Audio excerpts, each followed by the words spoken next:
Hello everyone.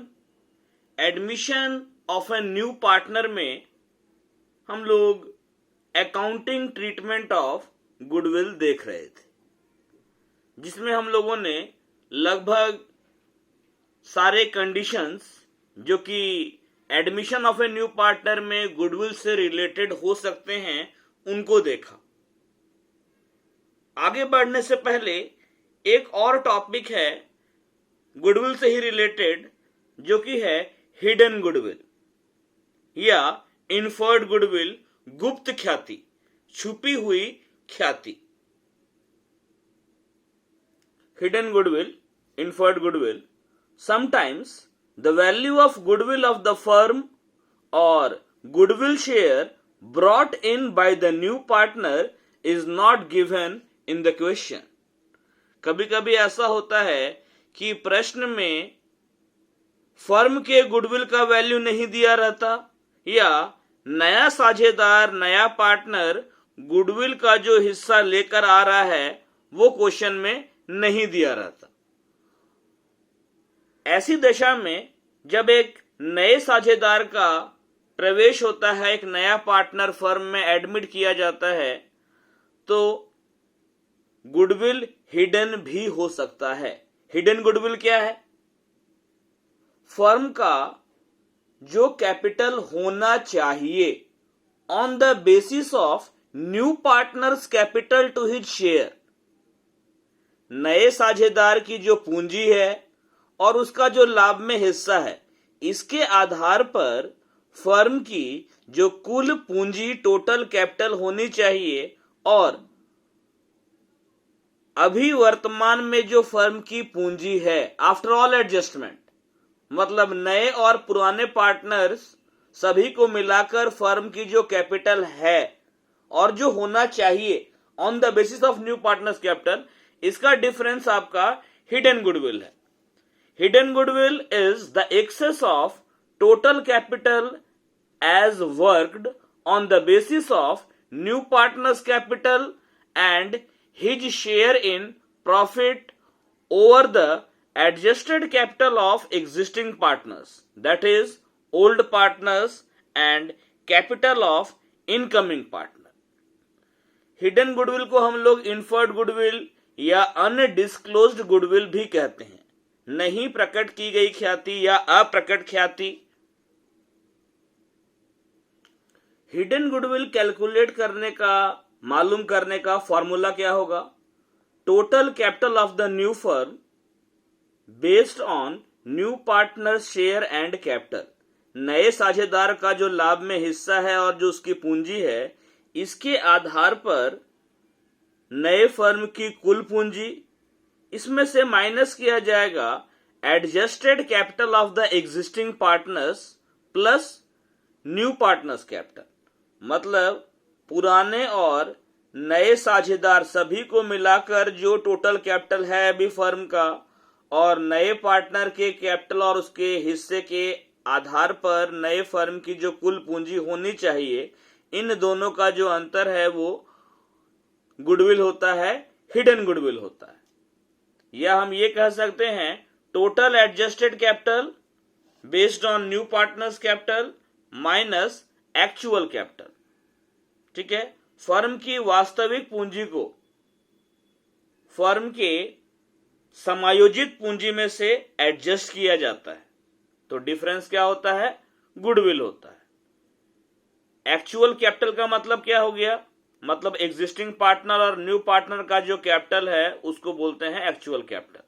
मतलब old partners का capital लेंगे आफ्टर ऑल एडजस्टमेंट, और न्यू पार्टनर का कैपिटल लेंगे, इन दोनों को मिलाकर जो आएगा वो फर्म का एक्चुअल कैपिटल है, और इसी एक्चुअल कैपिटल को घटाया जाएगा नए फर्म के टोटल कैपिटल से, जो कि निकलेगा नए पार्टनर के हिस्से और उसके कैपिटल के आधार पर। सवाल उठता है कि हिडन गुडविल कब निकाला जाता है? Hidden goodwill is calculated in the following cases when the value of goodwill of the firm is not clearly और स्पेसिफिकली गिवन। जब क्वेश्चन में फर्म के गुडविल का वैल्यू नहीं दिया रहता स्पष्ट रूप से, तो उस केस में हम लोग हिडन गुडविल कैलकुलेट करते हैं? When partners do not desire to disclose the value of goodwill in the books of accounts, जब साझेदार गुडविल के वैल्यू को अपने अकाउंटिंग रिकॉर्ड्स में दिखलाना नहीं चाहते हैं। When the new partner does not bring cash separately for share of goodwill, जब नया साझेदार अपने हिस्से के गुडविल के लिए अलग से कैश नहीं लाता है। When the agreement or the question keeps quiet about the method of calculating goodwill, जब क्वेश्चन में गुडविल के कैलकुलेशन के मेथड के मामले में कुछ नहीं लिखा रहता, मतलब क्वेश्चन साइलेंट रहता है कि गुडविल कैसे कैलकुलेट किया जाए। अब हम बात करते हैं कि हिडन गुडविल फाइंड आउट करने का मेथड क्या होगा।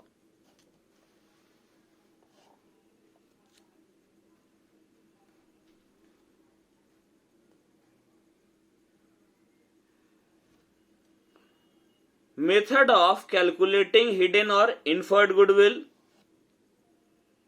Following steps should be taken to calculate the amount of hidden goodwill. Hidden goodwill निकालने के लिए क्या स्टेप फॉलो करेंगे? स्टेप 1, पहला स्टेप है find out the total capital of the new firm.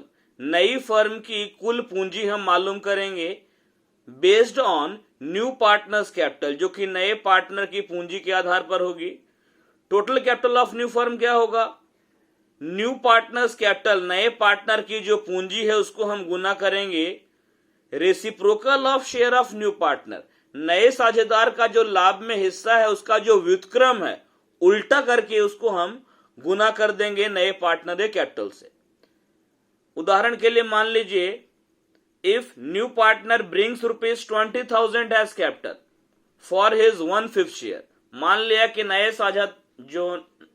नया साझेदार है वो 20,000 रुपए पूंजी ला रहा है लाभ के 1/5 हिस्से के लिए, तो उस केस में नए फर्म का कैपिटल क्या होगा? जो कैपिटल है उसको गुना करेंगे, उसका जो हिस्सा है उसको रिवर्स करके उलट करके, तो 1/5 का मतलब 5/1 हो गया, 5/1, 1 को दिखाते नहीं है तो कैपिटल कितना हो गया? 1 लाख रुपया। दूसरा स्टेप क्या है? Ascertain the total capital of the firm, पूरे फर्म का कैपिटल मालूम करेंगे। कैसे मालूम करेंगे? Combined adjusted capital of old partners, old partner जो है पुराने साझेदार, उनका कैपिटल मालूम करेंगे आफ्टर ऑल एडजस्टमेंट और उसको कंबाइन कर देंगे, जोड़ देंगे, और इसके अलावा इसमें प्लस करेंगे कैपिटल ऑफ न्यू पार्टनर। तो ये जो आएगा ये फर्म का टोटल या एक्चुअल कैपिटल आएगा जो अभी है।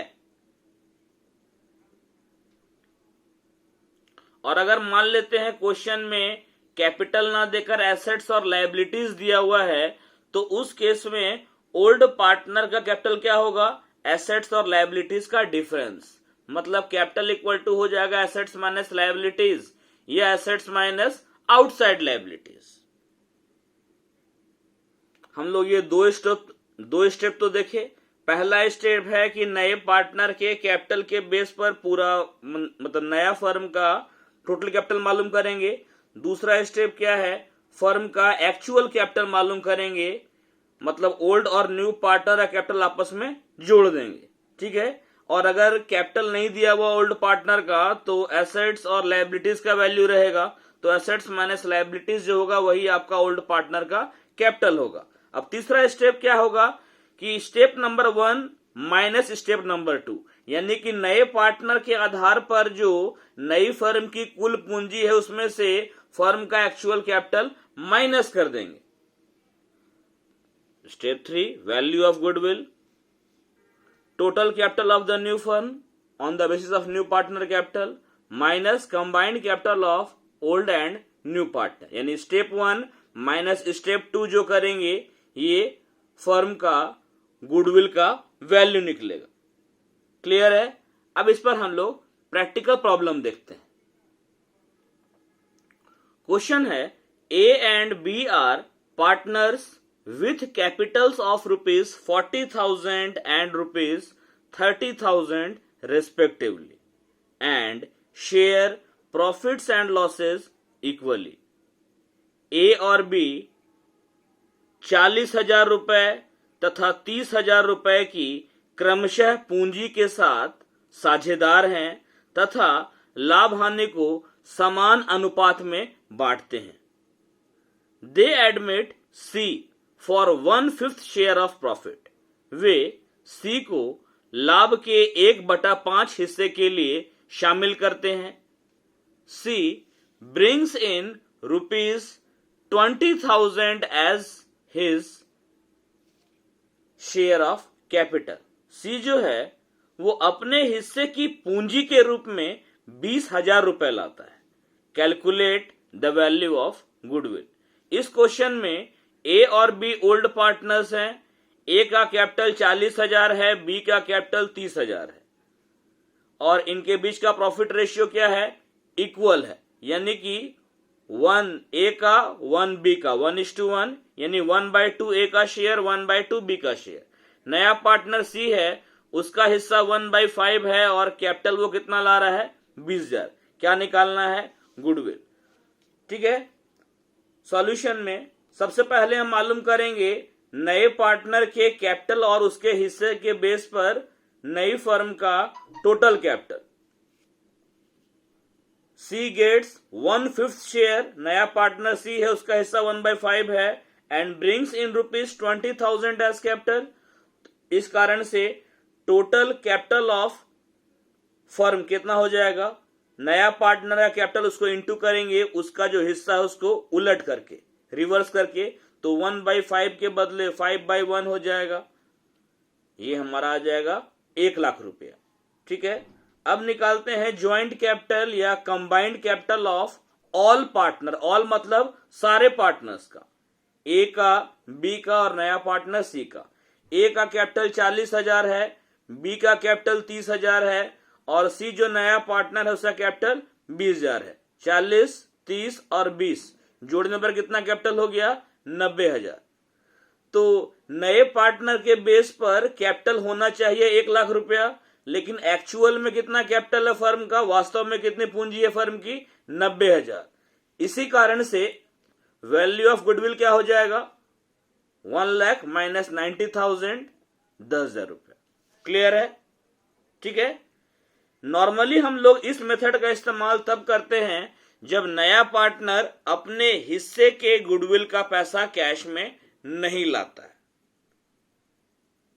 इसी से रिलेटेड कुछ प्रैक्टिकल प्रॉब्लम अगले क्लास में देखेंगे हम लोग. Thank you. आज के लिए इतना ही.